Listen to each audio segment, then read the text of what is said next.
Vem, Senhor, abrir os nossos olhos para nós vermos a Ti. Dá-nos a graça de conhecer a pessoa do Teu Filho.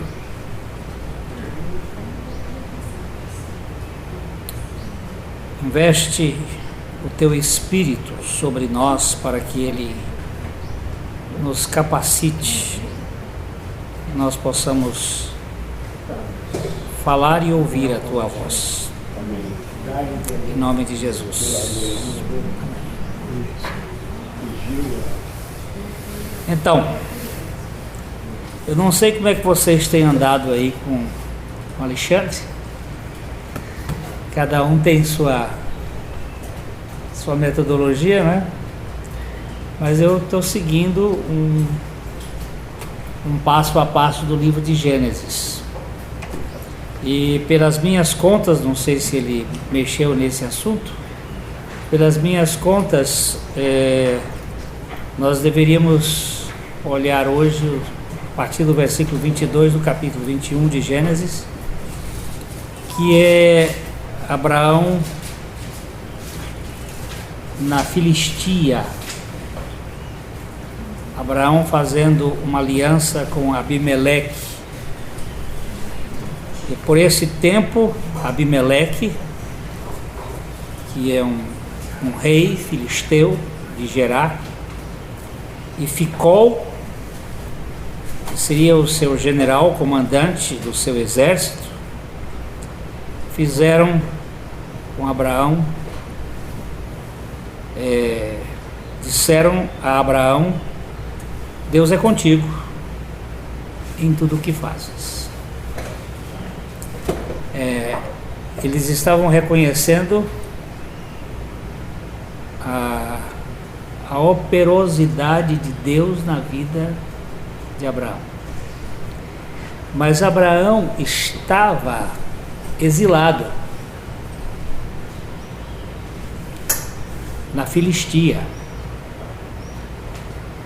E ele estava uma espécie de degredo. Ele não estava no seu território para onde Deus havia mandado. E ele diz agora, pois, jura-me aqui por Deus, por Elohim, que não me mentirás. Que coisa mais triste. Um filho de Deus sendo advertido por um ímpio sobre a mentira. É que Abraão tinha já mentido 2 vezes. E ele tinha criado uma cultura da mentira. Ele mentiu lá no Egito, e ele mentiu para um outro Abimeleque, um outro rei que nós vimos lá atrás. Essa é talvez a coisa da idealização. É chamada de mitomania.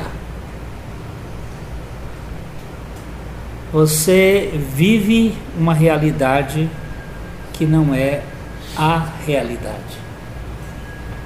Vive uma hipótese. E a mentira aí, ela não é tanto uma questão de passar alguém para trás, mas de livrar a pele.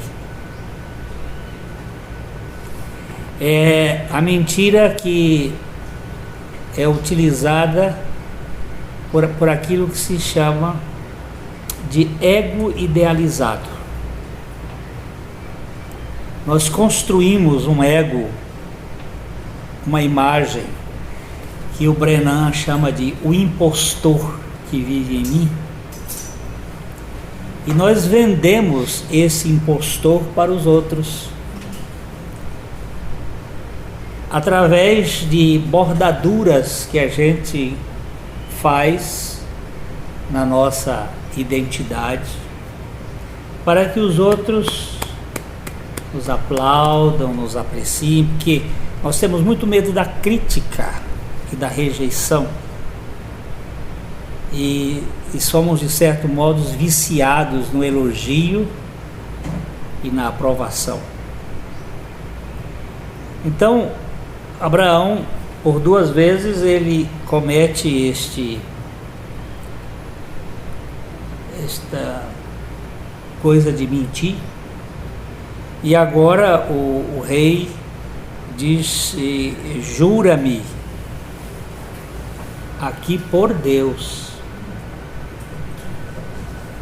que não me mentirás, nem a mim, nem a meu filho, nem a meu neto.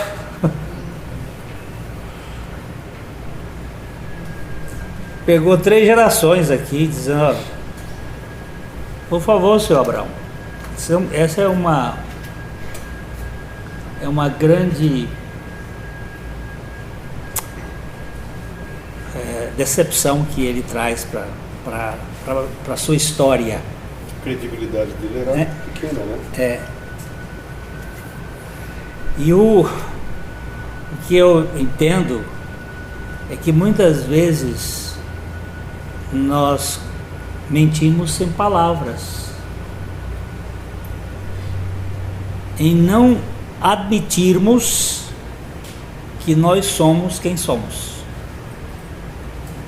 por projetar sermos aquilo que não somos.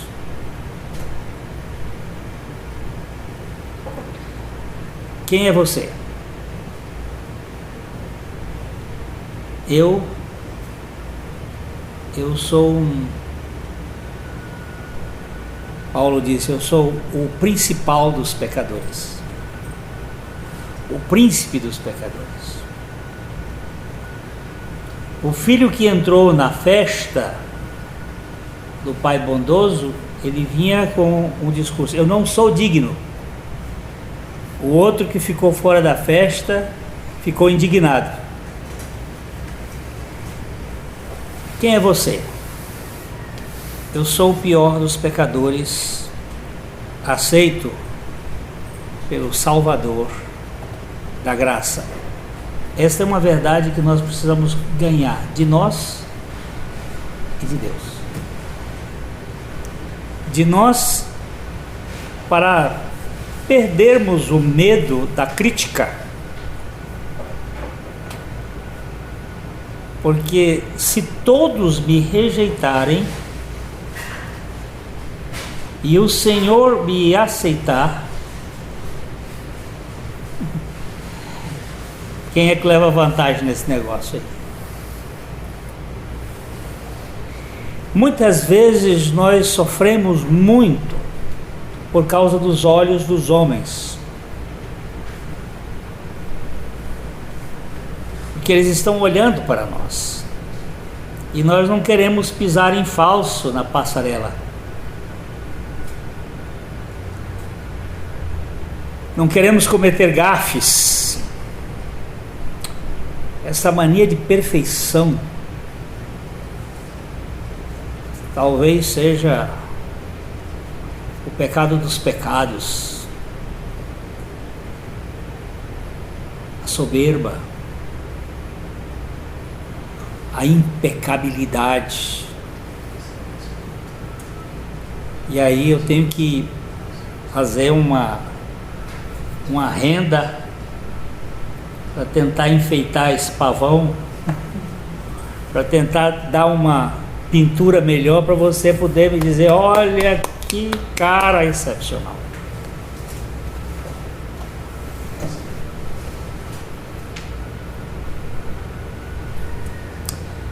Me assusta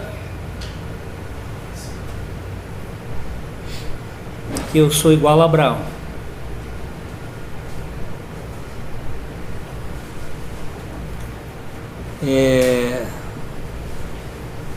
Cheio de projeções, de idealizações e tentando demonstrar ser que eu não sou. quando na verdade Deus, que sabe quem eu sou, não está nem aí decepcionado comigo, porque Ele nunca teve ilusões a meu respeito. Por que a gente se preocupa mais com os olhos dos homens do que com os olhos de Deus? Porque Deus perdoa o homem. Mas eu não vou sentar no tribunal dos homens. E aí, doutora advogada? Mas e daí? Se você me condena, o que vale a sua condenação diante de uma aceitação eterna? Ou eu não sei fazer avaliação? É esse o problema nosso. É o problema que leva à mentira. Porque a mentira, ela só existe para as pessoas. Para Deus ela não existe. E toda mentira diante de Deus é verdade que Ele vê. Ele não é enganado nunca. Mas o que eu estou fazendo? Eu estou querendo me comportar para as pessoas com uma coisa que eu não sou. Por isso que o Abimeleque faz com que ele jure por Deus diante de 3 gerações, para que ele não minta. Mas ele diz assim: eu sei que Deus é contigo em tudo quanto tu fazes. Sabe o que é isso? Graça.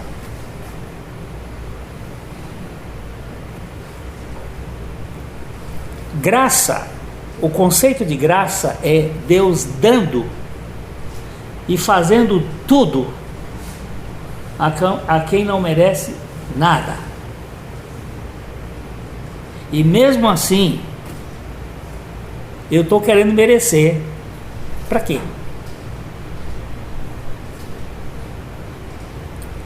Para ficar bonito na foto? No fundo, isso aí é orgulho. A mesma oferta que Caim deu para Deus. Sim. O esforço. O esforço dele. Então aí está um princípio da religião. A religião, ela se fundamenta na aparência, no que é exterior. Mas a Bíblia diz que Jesus não vê o que é exterior. Ele não julga segundo a aparência, mas pelo reto juízo. É muito interessante quando a crise do reinado de Saul estava lá em plena vigência. Deus diz a Samuel: vai pegar lá na casa de Jessé um rei para substituir a Saul. E Jessé tinha 8 filhos,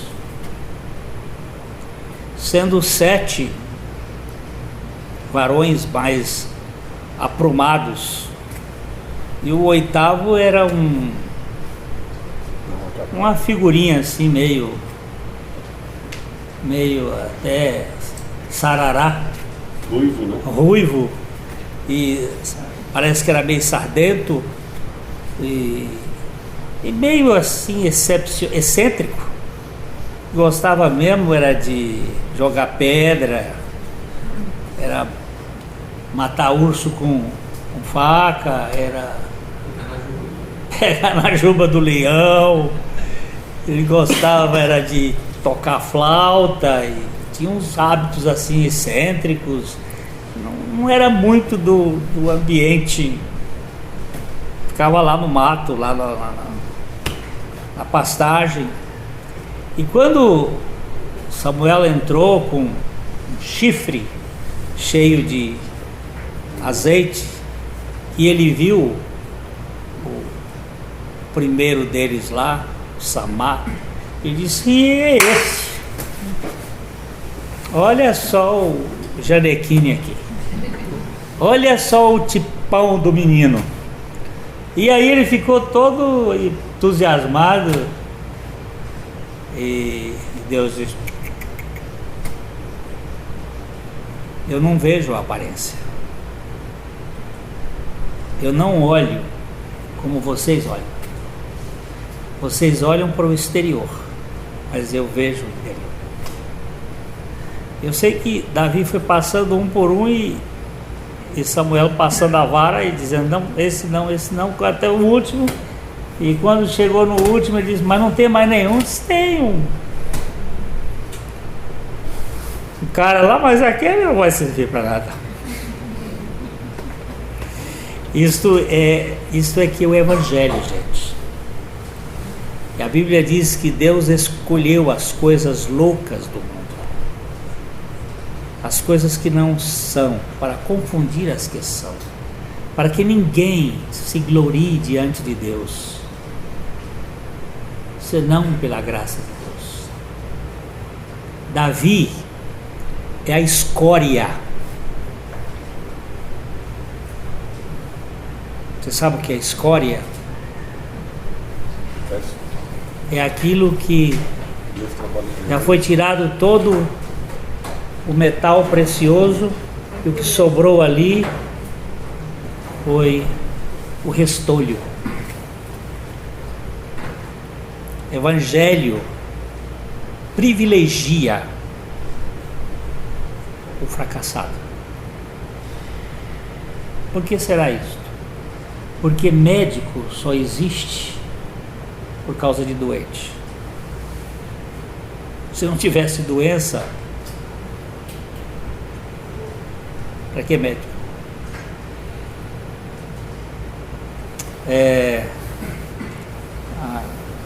Tempo desse chegou um moço, ele chegou para mim assim, botou a mão em cima do meu ombro e disse: cara, eu sou teu irmão.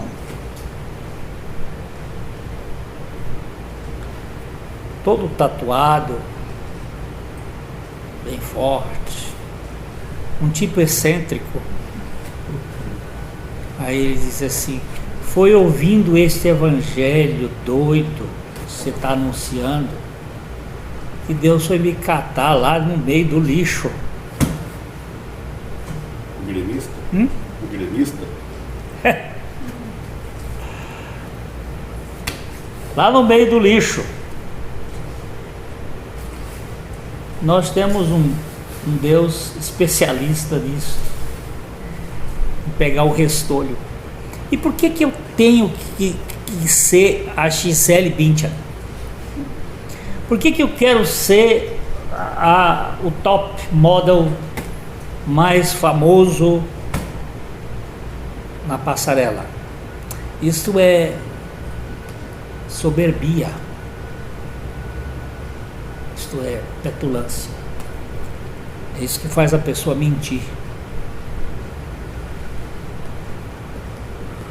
Mentir para quem, menino? Só se for para você e para os outros, para Deus não. Por isso ele disse: não mintas para mim, nem para meu filho, nem para meu neto. Para de se idealizar.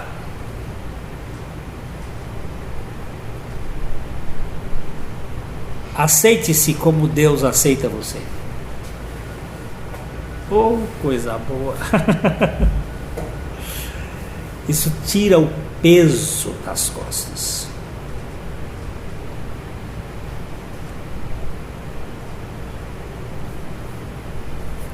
Eu presto atenção nisso aqui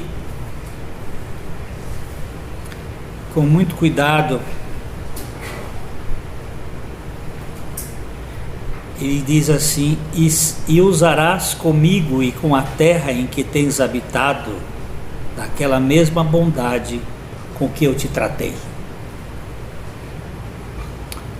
O Abimeleque faz uma censura e suplica, por causa do favor e da graça de Deus, que ele seja bondoso com o povo filisteu.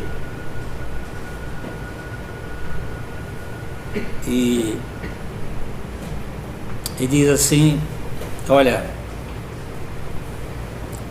que você nos trate com a mesma bondade com que eu te tratei.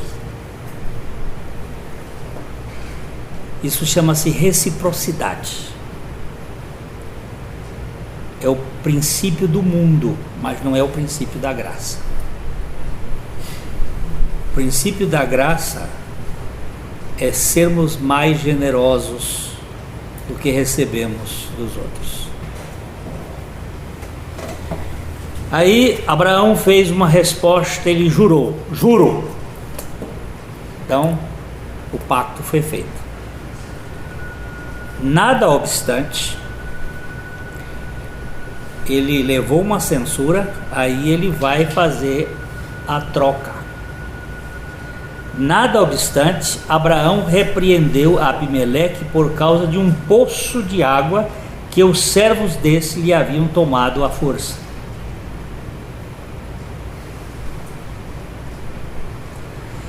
Isso chama-se revide.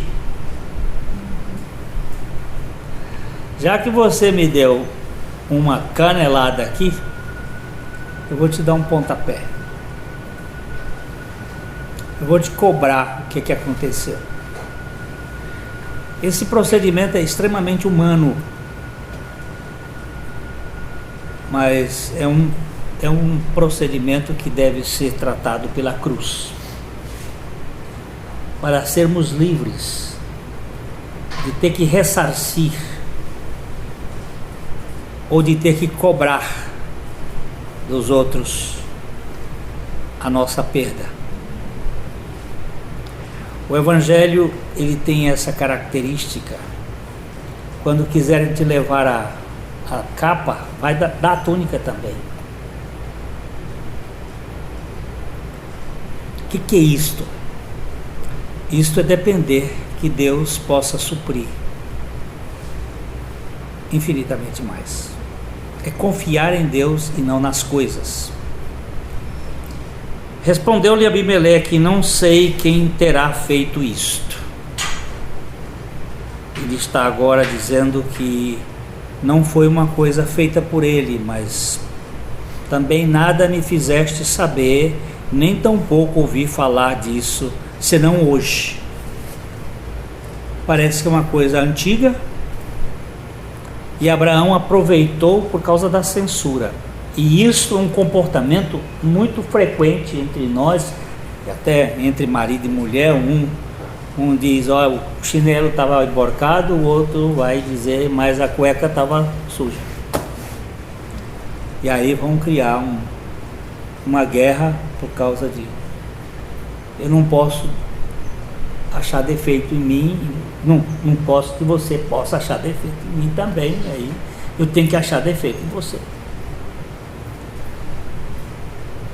E daí surgem as pendengas, por aí vão as guerras. Mas aqui tomou Abraão ovelhas e bois e deu-os a Abimeleque, e fizeram ambos uma aliança. E aqui nós temos um pacto, uma aliança feita com sacrifício. Pois Abraão aparte 7 cordeiras do rebanho. Todos os sacrifícios que têm 7 animais, eles estão apontando para o sacrifício de Cristo. É um sacrifício perfeito, completo. E perguntou Abimeleque a Abraão: o que significam as 7 cordeiras que puseste à parte? Respondeu-lhe Abraão: receberás de minhas mãos as 7 cordeiras, para que me sirvam de testemunho de que eu cavei o poço. Eu estou oferecendo essas 7 cordeiras para dizer que o poço foi cavado por mim e que nós precisamos fazer um pacto aqui, em uma aliança, para não haver briga. Porque a coisa mais importante naquela região é água.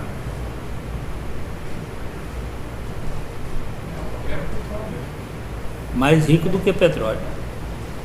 Quem tem água, aquela guerrinha que eles estão tendo lá é guerrinha de água. Tem uma filha de Caleb, Axa, que casou-se com Otoniel.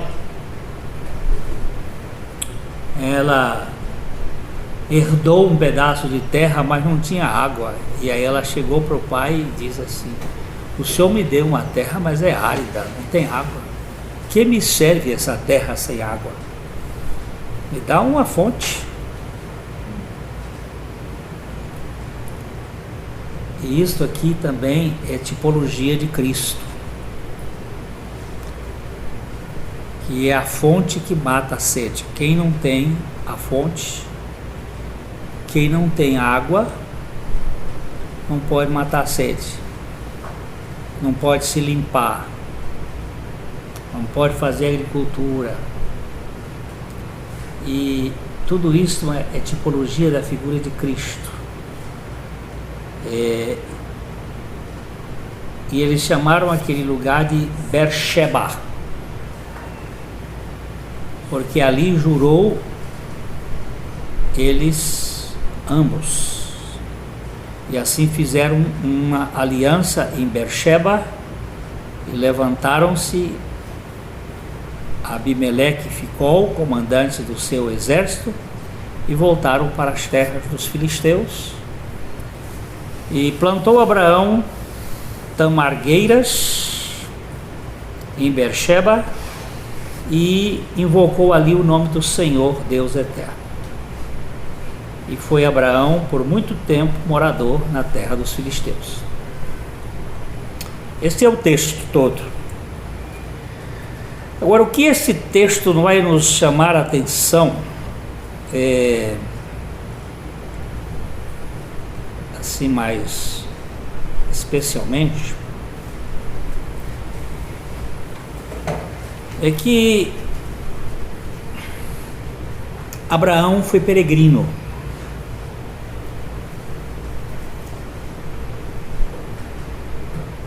Ele nunca foi um homem enraizado, como nós outros. Nossa pátria não é esta. Nós estamos aqui, mas nós somos sem terra. Nós podemos ser mordomos, mas não podemos ser donos, porque por princípio do Senhor é a terra e a sua plenitude. Nossas raízes como cristãos não estão fixadas aqui na terra. Quando pela primeira vez os membros da seita O Caminho foram chamados de cristão, é que eles haviam transtornado o mundo, ou seja, eles estavam de cabeça para baixo.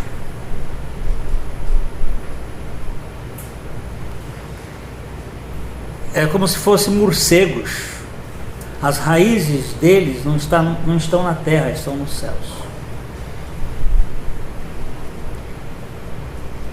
O cristão não é um ser terráqueo, é um ser celestial na terra. Se você reparar o que diz o apóstolo Paulo, ele diz que na sua bendição que diante de Deus, que nos desarraigou deste mundo perverso. Desarraigou é tirar as raízes.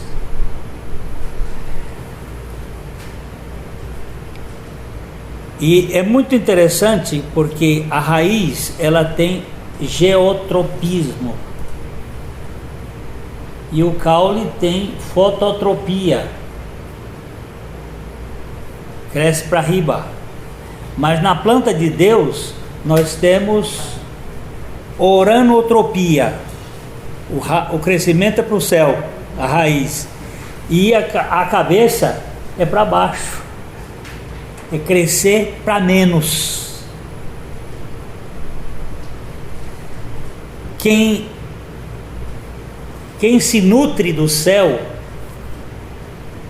desarraigado da terra, pode viver bem na terra, sem medo das lutas da terra,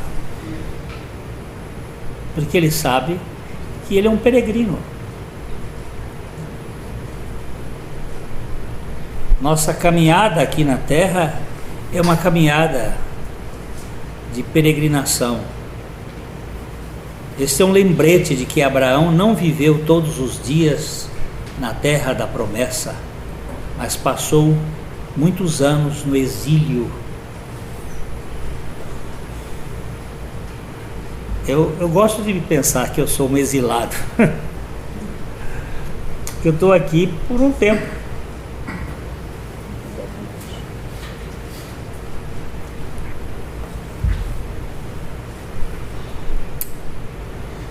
Mas que eu sou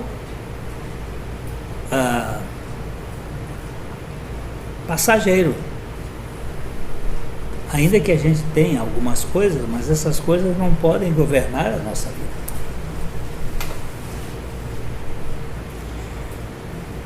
Mesmo Isaac, o filho da promessa, não nasceu na terra da promessa.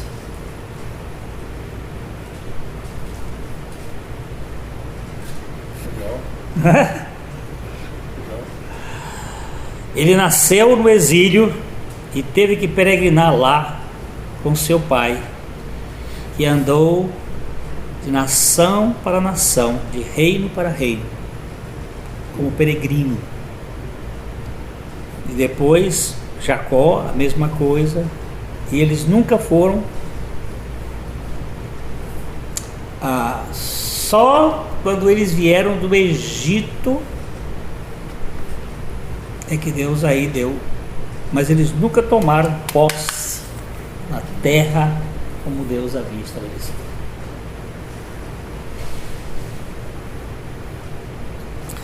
Eu quero ler um texto aqui de Hebreus 11, Hebreus 11, 8. Pela fé, Abraão, quando chamado, obedeceu, a fim de ir para um lugar que devia receber por herança,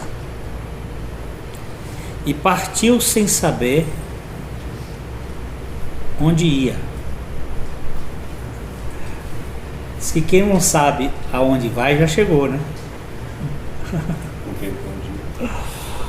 Pela fé peregrinou na terra da promessa como em terra alheia, habitando em tendas com Isaque e Jacó, herdeiros com ele da mesma promessa, porque aguardava a cidade que tem fundamentos, da qual Deus é o arquiteto e edificador. Pela fé também a própria Sara recebeu poder para ser mãe, não obstante o avançado de sua idade, pois teve por fiel aquele que lhe havia feito a promessa. Isto nos coloca numa posição muito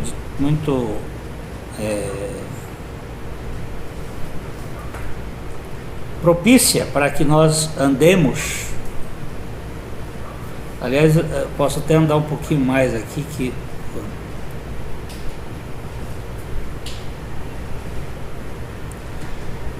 o verso 12, Por isso também de um só, aliás, já amortecido, saiu uma posteridade tão numerosa como as estrelas do céu, inumeráveis como a areia que está na praia do mar. Todos estes morreram na fé, sem ter obtido a promessa, vendo-as, porém, de longe, e saudando-as, confessando que eram estrangeiros e peregrinos sobre a terra.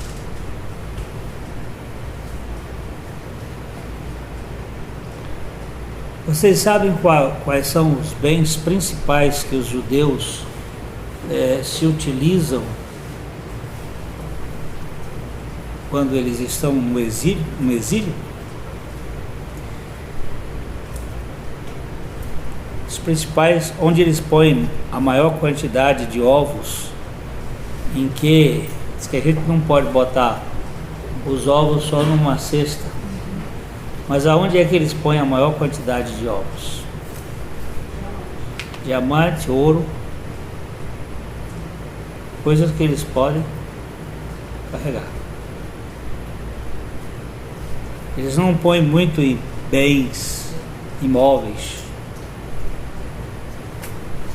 Normalmente, quando estão em imóveis, é por incorporadoras. Mas as famílias judaicas, elas sempre tiveram essa ideia da mobilidade. Na hora que aperta, corre e leva.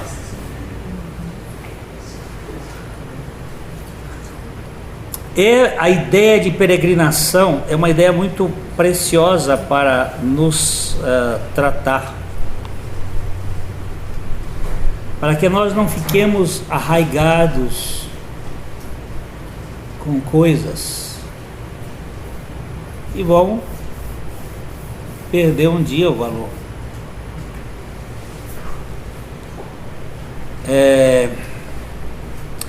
Essa ideia de peregrinação nos faz recordar que, ainda que Abraão tivesse deixado as terras de seu pai e tivesse vindo para a terra prometida, ele viveu lá como um estranho em um país estrangeiro.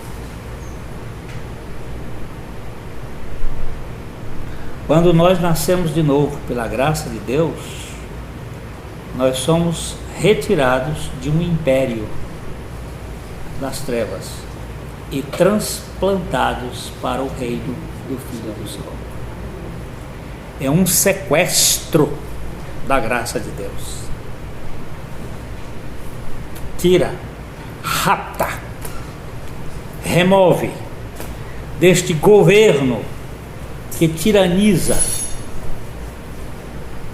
que sucateia a alma, que suga as nossas entranhas. Vou tirar vocês. Eles eram estrangeiros e peregrinos na terra. O exílio de Abraão tipifica que os justificados devem esperar viver como exilados até poder entrar na terra da promessa de Deus. Isso é muito bom. Os negros americanos, eles cantavam uma música que eles chamavam de Deep River, o rio profundo. Além daquele rio profundo, há uma terra além do rio, que chamamos doce terra. Era uma esperança dos escravos encontrarem o Canadá, mas eles nunca conseguiam chegar lá, eram mortos. Mas nós temos não só um mar vermelho que se passa para o deserto, mas do deserto nós entramos na Canaã, passando o rio, que significa hebreu, aquele que atravessa o rio.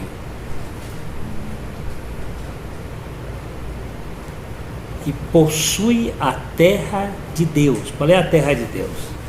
A terra de Deus é a Nova Jerusalém, que é a nossa morada eterna. Então nós temos que tomar como característica que nós somos peregrinos aqui na Terra. Portanto, nada deste mundo é definitivo. Nada.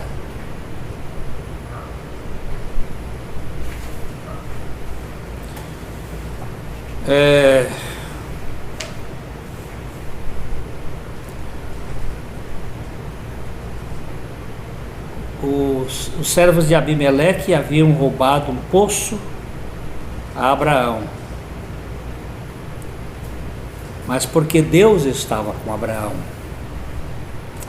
e com tudo que ele fez, Abraão fez um pacto com o rei e tudo lhe foi restaurado por ele. Em vez de nós guerrearmos, nós temos que buscar o pacto da graça de Cristo Jesus para resolver as pendengas e as questões que estão tentando tirar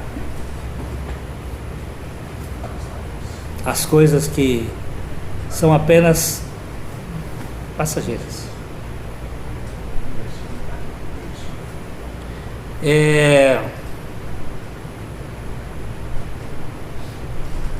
O Evangelho é uma boa mensagem. É a mensagem da alforria, que tira de nós o gemido do escravo, que nos faz cantarolantes de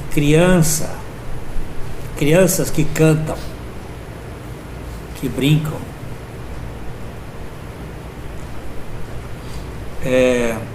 Um dos salmos mais preciosos que eu acho é o Salmo 126. Vamos dar uma lidinha nele.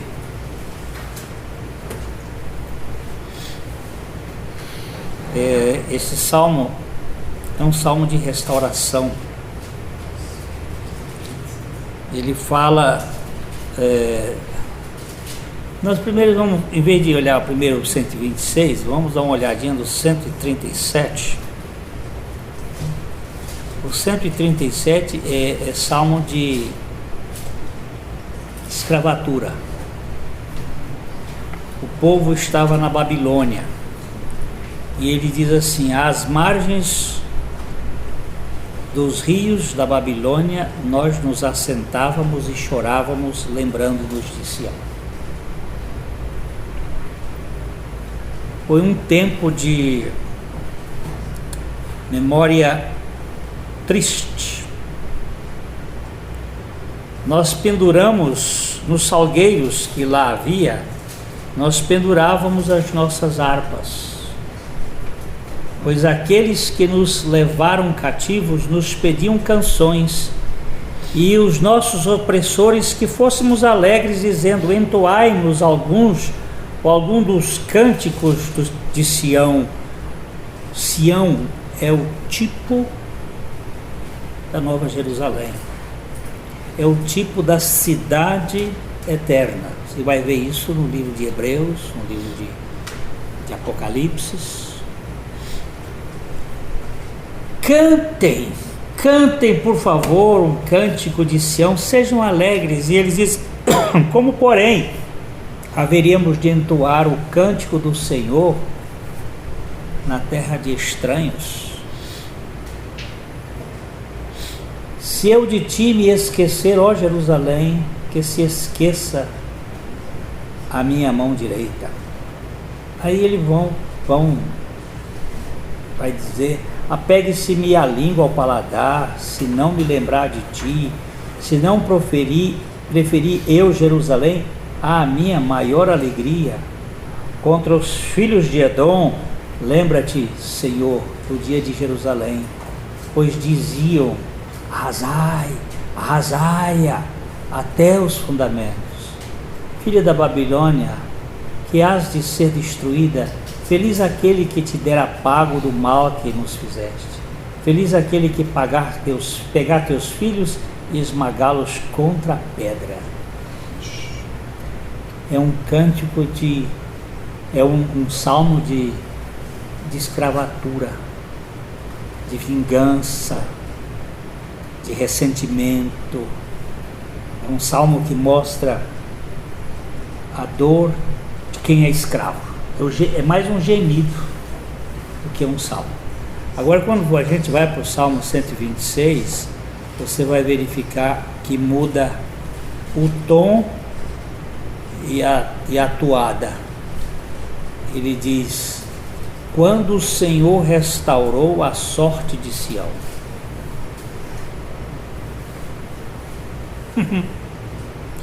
Ficamos como quem sonha. Então a nossa boca se encheu de riso e a nossa língua de júbilo. Então entre as nações se dizia: grandes coisas fez o Senhor por eles. Com efeito, grandes coisas fez o Senhor por nós, por isso estamos alegres. Restaura, Senhor, a nossa sorte como as torrentes no Neguebe. Os que com lágrimas semeiam, com júbilo ceifarão. Quem sai andando e chorando enquanto semeia, voltará com júbilo trazendo seus feixes. E aqui nós temos um salmo que representa a tristeza do religioso dentro de um sistema de cobrança, onde a mentira e a troca de favores é a sua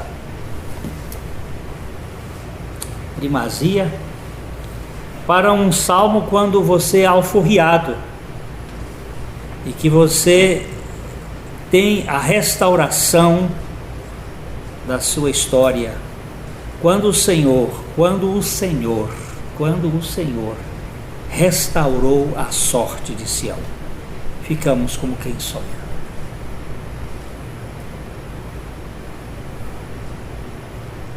Quando o Senhor restaura a nossa alma das prisões, dos cárceres invisíveis, das cafuas do medo, então nós entramos num terreno amplo.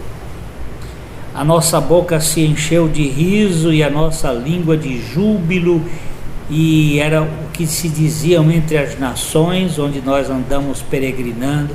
Você sabe, Deus tem feito grandes coisas por esse povo. Sabe por quê? Um povo liberto é um povo alegre.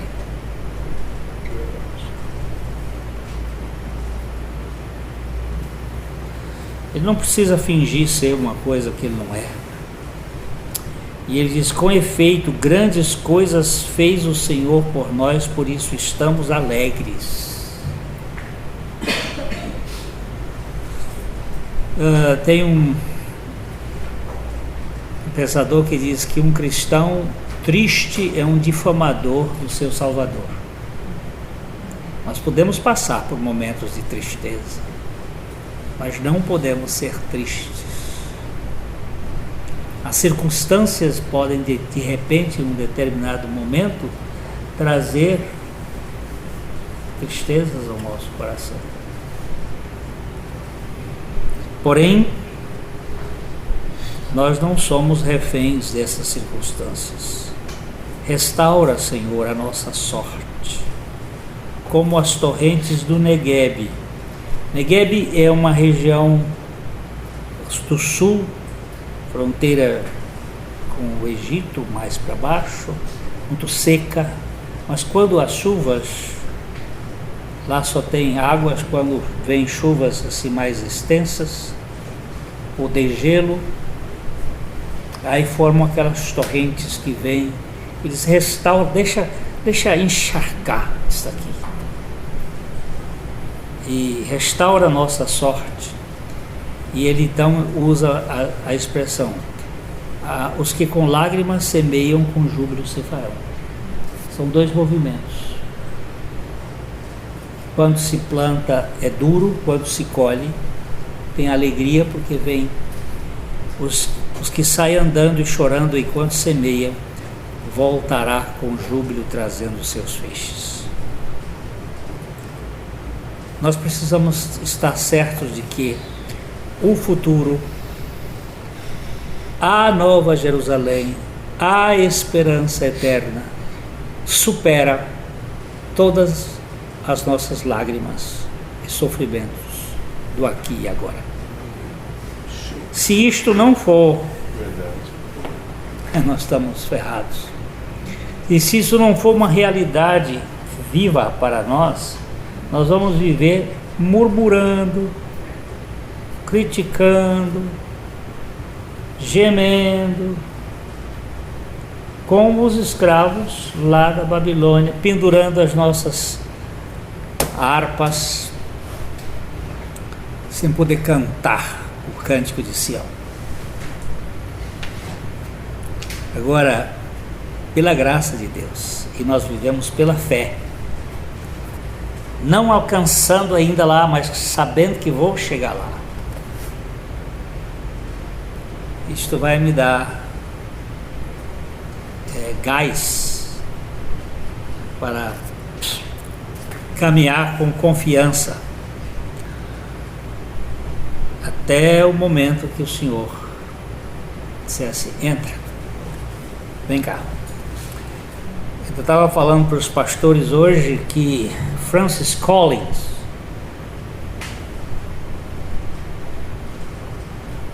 o pai do projeto Genoma, ele escreveu um livro, o título do livro é Porque Esse Cientista Se Tornou um Cristão. Ele era um ateu e médico, formado por Harvard, médico no hospital de Boston, acho que não me lembro qual hospital. E ele estava cuidando de uma senhora velhinha, e essa senhora estava com câncer para morrer. E ele então chegou na cabeceira e disse: como vai passando, minha querida? Disse: muito bem. E ele disse: e quais são as suas expectativas? Ela disse: quando os meus olhos se fecharem aqui, abrirão na porta da casa do meu pai. Nada daqui é permanente, tudo de lá é eterno. Uau! Foi um verdadeiro soco. Não foi nenhum sermão, nenhum convencimento, foi simplesmente a encarnação da esperança. Isso aqui tudo vai acabar, mas eu vou lá para a casa do meu pai. Francis Collins não dormiu aquela noite. Como que pode?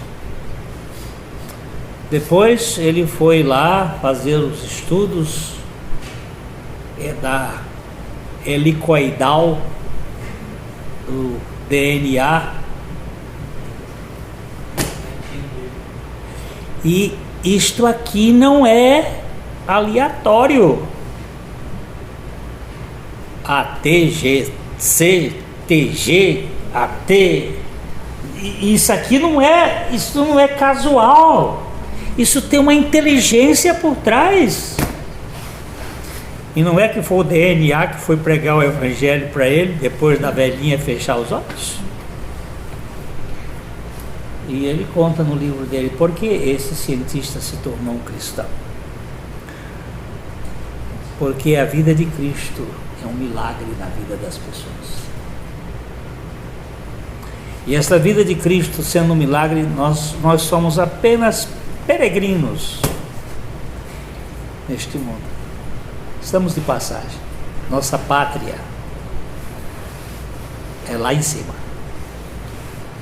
Não vamos ficar preocupados com Dilma Rousseff, nem com mensalões e mensaleiros e petroleiros. Vamos orar pedindo a Deus que, por sua graça, tenha misericórdia desse país. E que, como eu disse, eu não sei se foi Churchill que disse isso, um desses políticos O inferno, se não existisse, precisava ser criado, né? Porque tem gente que precisa ir para o inferno para pagar as contas.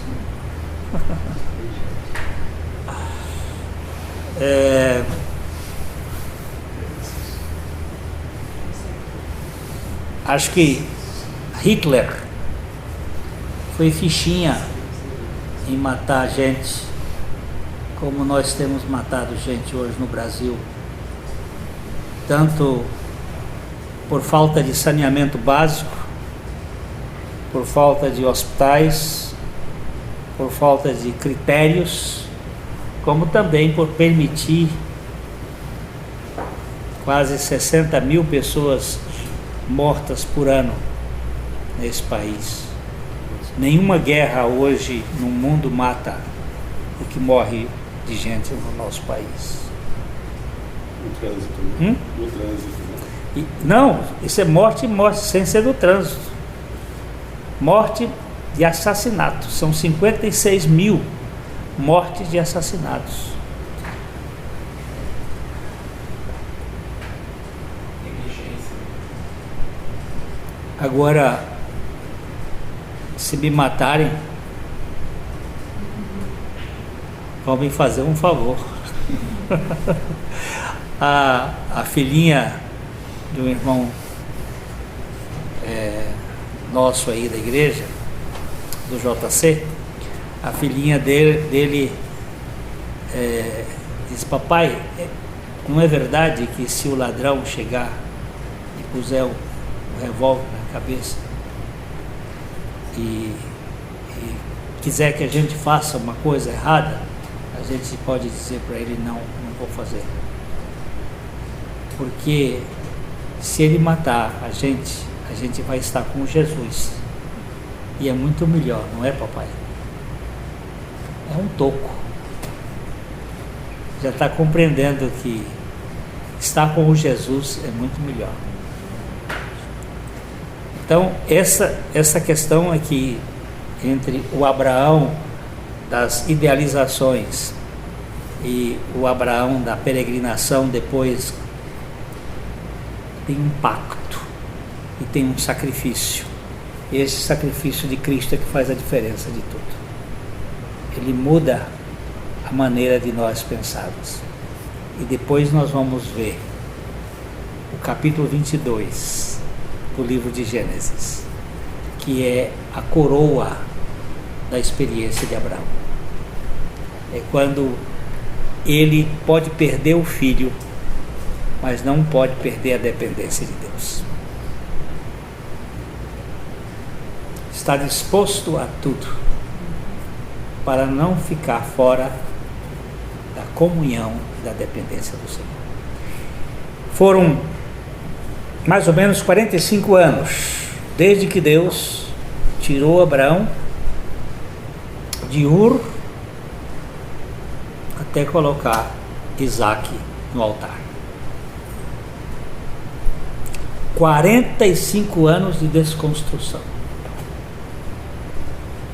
Oh Deus paciente, misericordioso e bondoso. Abraão meteu os pés várias vezes, fez do jeito dele. Mesmo assim, Deus não desistiu de Abraão, como ele nunca vai desistir dos seus, de modo algum. Ainda que, todavia, mesmo que as coisas não aconteçam como nós gostaríamos que acontecessem, ou que aconteçam totalmente diferentes, o Senhor não vai nos deixar sozinhos. E Ele, tendo começado uma boa obra, há de completá-la até o dia de Cristo Jesus. Eu quero te agradecer, meu Pai, pela Tua palavra e pela revelação do Teu Espírito Santo, que nos mantém dependentes da suficiência de Jesus Cristo. E nós te pedimos que, por meio da revelação do Teu Espírito, o Senhor conquiste o maior número de pessoas através da pregação do teu Evangelho, para a glória do nome de Jesus. Amém.